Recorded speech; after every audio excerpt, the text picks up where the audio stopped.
Ready, start. It must therefore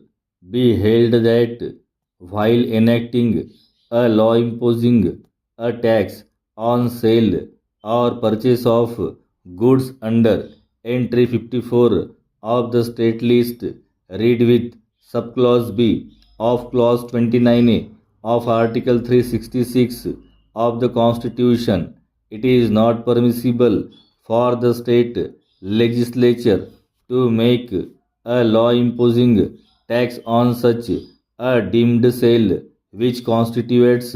a sale in the course of interstate trade or commerce under section 3 of the Central Sales Tax Act, or an outside sale under section 4 of the Central Sales Tax Act, or sale in the course of import or export under section 5 of the Central Sales Tax Act. So also it is not permissible for the state legislature to impose a tax on goods declared to be of special importance in interstate trade or commerce under section 14 of the Central Sales Tax Act, except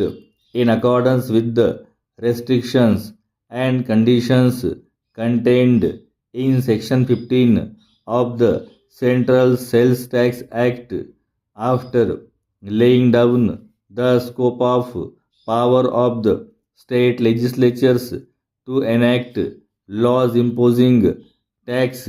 on the transfer of property in goods involved in the execution of a works contract, the court discussed various aspects relating to such laws. One important aspect discussed by the court was when the tax could be imposed, on what value it was to be imposed, and how to measure such value. Para. The relevant observations read thus: on behalf of the contractors, it has been urged that under a law imposing a tax on the transfer of property in goods involved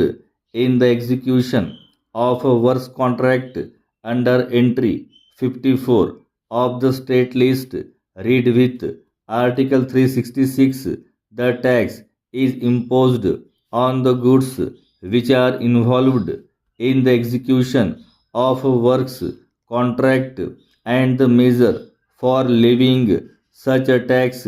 can only be the value of the goods so involved, and the value of the works contract cannot be made the measure for levying the tax. The submission is further that the value of such goods would be the cost of acquisition of the goods by the contractor, and therefore the measure for levy tax can only be the cost at which the goods involved in the execution of a works contract were obtained by the contractor on behalf of the states.